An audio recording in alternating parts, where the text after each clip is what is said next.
Hello friends, welcome to YouTube channel advice academy. I am Amit Kumar Sami. I hope you are well and healthy. आज हम topic लेंगे solar system. ठीक है, ये जितने भी कॉम्पिटिटिव एग्जाम है उसमें से रिलेटेड जितने भी क्वेश्चंस आते हैं वो आपके क्लियर होंगे इससे। ठीक है, थोड़ा डिटेल में समझते हैं आखिर। अगर आपको वीडियो अच्छी लगे तो प्लीज वीडियो को लाइक कीजिएगा, शेयर कीजिएगा, चैनल को सब्सक्राइब जरूर कीजिएगा।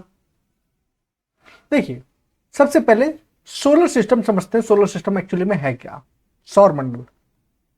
तो सूर्य और उसकी परिक्रमा करने वाली वस्तुओं का गुरुत्वाकर्षण से बंधा हुआ एक सिस्टम होता है। ठीक है, एक सन है और उसकी ग्रेविटेशनल फोर्स से जितनी भी चीजें बंधी हुई हैं, ठीक है, वो सब सोलर सिस्टम के अंतर्गत आती है।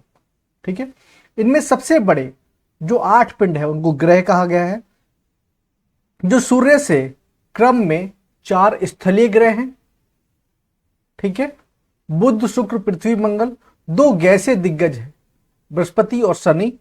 और 2 बर्फ के दिग्गज है, यूरेनस एंड नेपच्यून।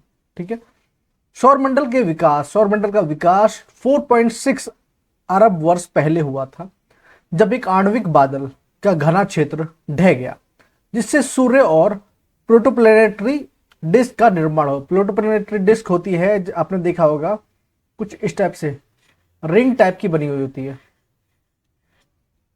ठीक है, चले आगे। देखिए, ये सन है और आपको जो सोलर सिस्टम दिखाया जाता है उसमें प्लेनेट के साइज के बारे में आप नहीं बात कर सकते, क्योंकि फिर इमेज में आएगा नहीं। ठीक है, देखिए, ये मरकरी है, वीनस है, अर्थ है, मार्स है, और उसके बाद ये क्या, एस्ट्रॉयड बेल्ट है।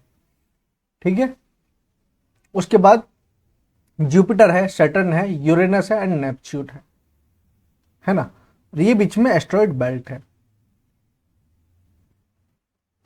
अब बात करते हैं जो प्लैनेट्स हैं उनके बारे में बात कर लेते हैं। ठीक है, मरकरी, बुध की बात करें तो यह सूर्य के सबसे नजदीक स्थित और सौरमंडल का एक छोटा ग्रह है। ठीक है, सबसे छोटा ग्रह कौन सा है? मरकरी। पहली बात, सबसे छोटा ग्रह है और सूर्य के सबसे नजदीक है, यह भी हमें पता है। इसका आकार और द्रव्यमान करीब करीब चंद्रमा के बराबर है।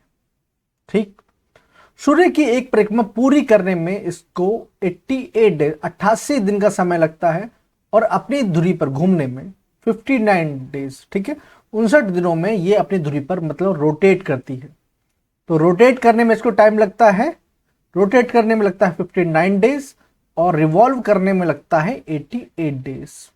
ठीक है, इसका कोई उपग्रह नहीं है, कोई सैटेलाइट नहीं होता इसका, नेचुरल सैटेलाइट। ठीक है, बुध ग्रह पर कोई वायुमंडल भी नहीं है, तो क्या है, उपग्रह भी नहीं है और वायुमंडल भी नहीं है। इसकी सतह चट्टानों और पहाड़ों से बनी है। सूर्य की तरफ पड़ने वाली ग्रह की सतह, ठीक है, को सबसे अधिक ताप और प्रकाश मिलता है, जबकि ग्रह के दूसरी तरफ की सतह को कभी भी सूर्य का प्रकाश या ताप नहीं मिलता है। इसलिए बुध का एक हिस्सा बहुत अधिक गर्म और एक हिस्सा बहुत अधिक ठंडा है। मतलब देखिए, इसमें क्या है कि यहां पर जहां पर सन की रेस पड़ेंगी तो एक हिस्सा बहुत अधिक गर्म रहेगा और जहां पर नहीं पड़ेंगी वो हिस्सा बहुत अधिक ठंडा रहेगा। ठीक, यहां पर मरकरी कंप्लीट हो गया। इसमें हमने क्या क्या चीजें देखी? सबसे पहली बात, इसका कोई एटमॉस्फेयर नहीं होता, इसका कोई सैटेलाइट नहीं होता, रोटेट करने में 59 डेज लगते हैं और रिवॉल्व करने में 88 डेज लगते हैं। सबसे छोटा होता है, सबसे छोटा प्लेनेट है और सबसे नजदीक का प्लेनेट है। ठीक, कोई दिक्कत नहीं। चले आगे। चलिए नेक्स्ट, अगर हम बात करें वीनस, शुक्र ग्रह की, तो इसका भी कोई भी, ठीक है, उपग्रह नहीं होता। पहली बात, यह अपनी धुरी पर असामान्य रूप से, ठीक है, पूर्व से पश्चिम की तरफ घूमता है। देखिए, जितने प्लैनेट है, 2 को छोड़ के, यूरेनस एंड वीनस को छोड़ के, क्या है कि ये वेस्ट टू ईस्ट घूमते हैं। ठीक है, लेकिन Venus and Uranus east to west rotate करता है। ठीक है, ये ध्यान रखिएगा। तो क्या, शुक्र ग्रह का द्रव्यमान पृथ्वी के द्रव्यमान से 4/5 गुना है। सूर्य की परिक्रमा करने में, मतलब रिवॉल्व करने में इसको 255 डेज लगते हैं, और अपनी दूरी पर एक परिक्रमा पूरी करने में इसको 243 डेज लगते हैं, 243 दिन लगते हैं। ठीक है, इसे अक्सर भोर का या सांझ का तारा भी कहा गया। आपने कई बार क्वेश्चन देखा होगा, आता है एग्जाम्स में, कि भोर का तारा या सांझ का तारा किसे कहा गया है, तो शुक्र को कहा जाता है। इस ग्रह पर वायुमंडल है। ठीक है, इस ग्रह पर वायुमंडल है, जिसे मुख्य रूप में क्या है, वहां पर कार्बन डाइऑक्साइड गैस है। ठीक है, और यह सौरमंडल का सबसे गर्म ग्रह है। ठीक है, तो अगर आपसे पूछा जाए सोलर सिस्टम में जो सबसे हाई टेम्परेचर पे, ठीक है, सबसे हॉटेस्ट प्लैनेट कौन सा है, तो वो है आपका वीनस। ठीक, और एक तो सबसे गर्म प्लैनेट है। ठीक है, और दूसरी बात ये क्या है कि ये ईस्ट टू वेस्ट डायरेक्शन में रोटेट करता है। ठीक, भोर का तारा या सांझ का तारा भी इसको कहा गया है, और इसका भी कोई भी सैटेलाइट नहीं, उपग्रह नहीं है। ठीक है, चलिए अब बात करते हैं हम अर्थ की। अर्थ क्या है कि पृथ्वी पश्चिम से पूर्व की ओर घूमती है, मतलब बाकी जैसे प्लैनेट घूमते हैं दो को छोड़ के, वैसे ही पश्चिम से पूर्व की ओर घूमती है। हमारी पृथ्वी एक गोले के जैसी है, जो उत्तर और दक्षिण में अर्थात ध्रुवों पर छोटी थोड़ी चपटी होती है, यहां पर और यहां पर ये थोड़ी सी चपटी होती है। ध्रुव पर थोड़ा चपटा होने के कारण, ठीक है, पृथ्वी को जियोइड, इसका मतलब होता है पृथ्वी जैसे आकार का, ठीक है, के तौर पर वर्णित किया जाता है।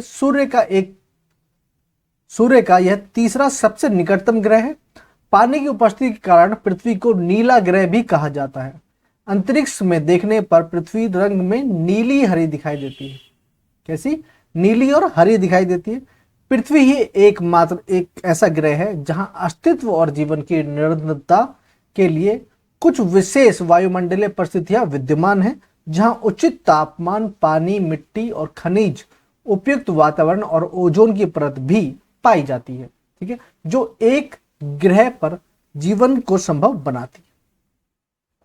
ठीक है, दूसरी बात, इसका एक सैटेलाइट है। कौन सा है? मून। ठीक है,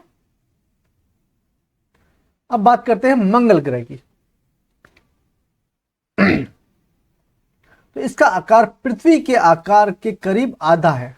ठीक है, सूर्य की परिक्रमा करने में इसको करीब 687 दिन का समय लगता है, और अपनी धुरी पर परिक्रमा करने में इसको 1 दिन का समय लगता है। मतलब रिवॉल्व करने में इसको 687 डेज लगते हैं, और रोटेट करने में इसको 1 डे लगता है। ठीक है, यह हल्का लाल रंग का दिखता है, हल्का लाल रंग का दिखता है, इसलिए इसको लाल ग्रह भी कहा जाता है। तो आपने कई बार क्वेश्चन भी देखा होगा कि किस ग्रह को लाल ग्रह के नाम से जाना जाता है, तो ये मंगल ग्रह को जाना जाता है। इसके 2 उपग्रह होते हैं छोटे छोटे। कौन से? Phobos and Deimos. Phobos and Deimos 2 उपग्रह होते हैं। तो यहां हमने क्या क्या देखा? पहली बात, लाल ग्रह के नाम से किसको जाना जाता है? मंगल ग्रह को जाना जाता है। इसके 2 उपग्रह कौन कौन से? फोबोस और डिमोस। ठीक, और यह पृथ्वी से लगभग आधा, आकार में लगभग आधा है। ठीक है, अब चलते हैं बृहस्पति। ठीक है, जुपिटर। यह सौर मंडल का सबसे बड़ा ग्रह है। सौर मंडल का सबसे बड़ा ग्रह है। सूर्य की परिक्रमा करने में इसे 11 वर्ष और 11 माह का समय लगता है। कितना? 11 वर्ष और 11 माह का समय लगता है। जबकि अपनी धुरी पर यह 9 घंटे और 56 मिनट में यह परिक्रमा पूरी कर लेता है। ठीक है, इसके 16 उपग्रह हैं। कितने सैटेलाइट हैं? 16 उपग्रह हैं। ठीक है, इसके चारों तरफ धुंधले छल्ले भी दिखाई देते हैं।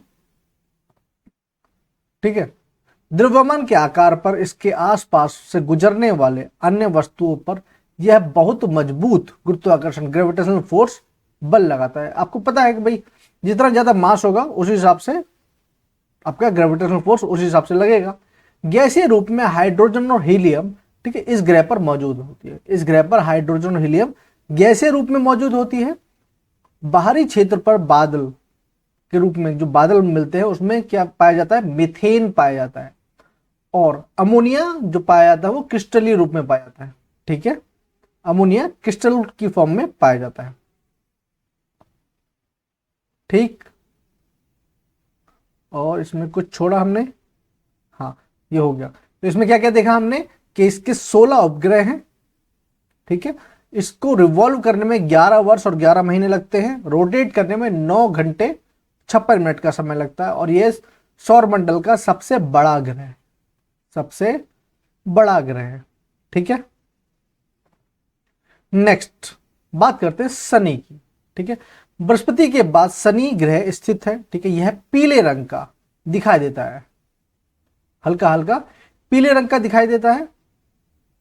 तीन खूबसूरत छल्ले इसे सौर मंडल में अलग बनाते हैं। ठीक है, सूर्य की परिक्रमा पूरी करने में इसको 29 वर्ष और 5 महीने का समय लगता है। कितना रिवॉल्व करने में लगता है इसको? 29 ईयर्स एंड 5 मंथ। और अपनी दूरी पर घूमने में केवल 10 घंटे और 40 मिनट इसको लगते हैं परिक्रमा करने में। ठीक है, इसके 18 उपग्रह हैं। कितने हैं? 18। देखिए, अभी हमने देखा कि जुपिटर के कितने हैं? 16 उपग्रह, जुपिटर के 16 और सैटर्न के 18। ठीक है, सभी ग्रहों में शनि सबसे कम सघन है, मतलब उतना ठोस नहीं है।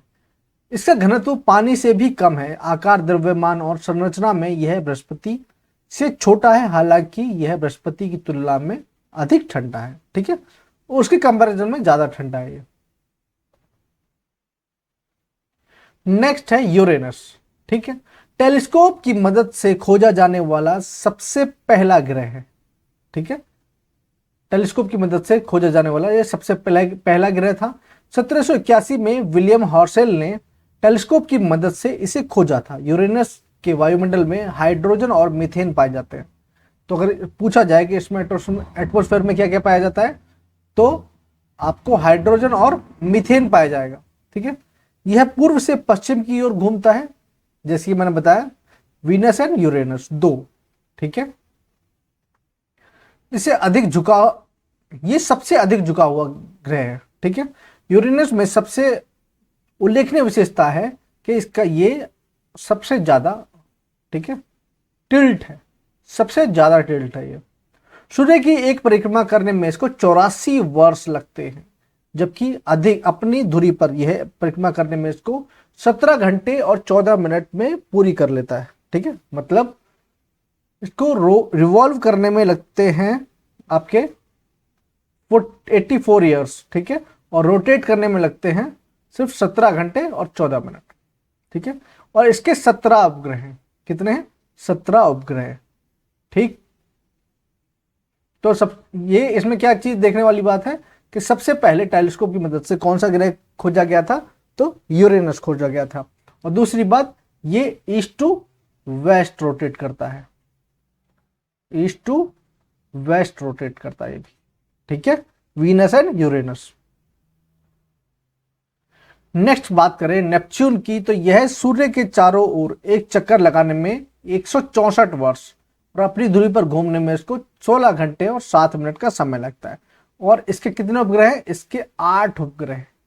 कितने हैं? 8 उपग्रह हैं। ठीक है, अब बात करते हैं एस्ट्रॉयड बेल्ट की, जो मैं पहले ही बता रहा था। ठीक है, एस्ट्रॉयड बेल्ट की जो होता है, तो ये क्या है? तो asteroid belt is a torus shaped. Torus क्या होती है? ये इस टाइप का होता है टोरस शेप्ड, आपने देखो अंदर से मुड़ा हुआ।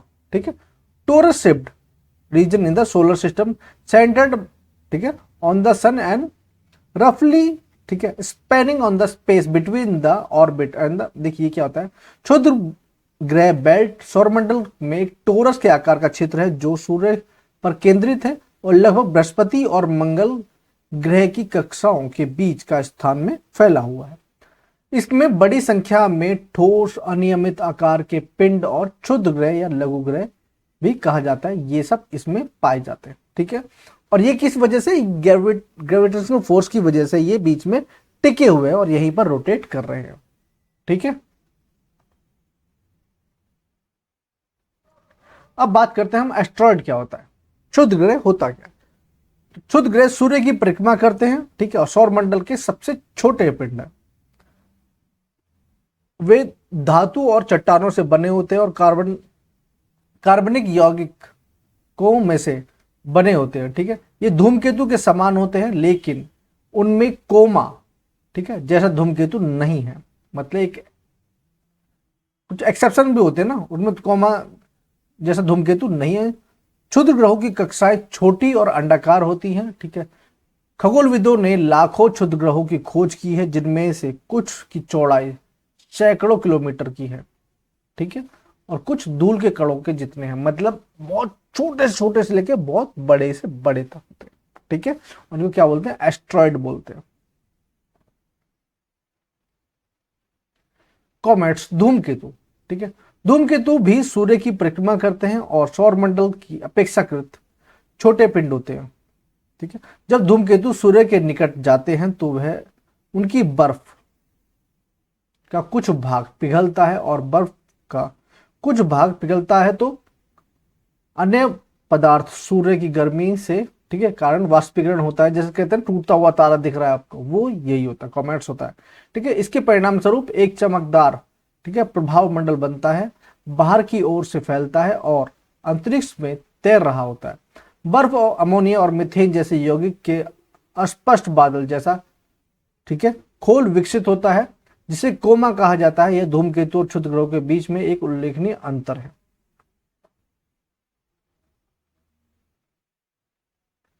आई होप आपको ये वीडियो पसंद आई होगी। अगर आपको वीडियो पसंद आई है तो प्लीज वीडियो को लाइक कीजिएगा, शेयर कीजिएगा, चैनल को सब्सक्राइब कीजिएगा। मिलते हैं नेक्स्ट वीडियो में, तब तक के लिए टेक केयर ऑल, ख्याल रखिए अपना, और कहीं कोई भी दिक्कत हो तो मुझे कमेंट सेक्शन में जरूर बताइए।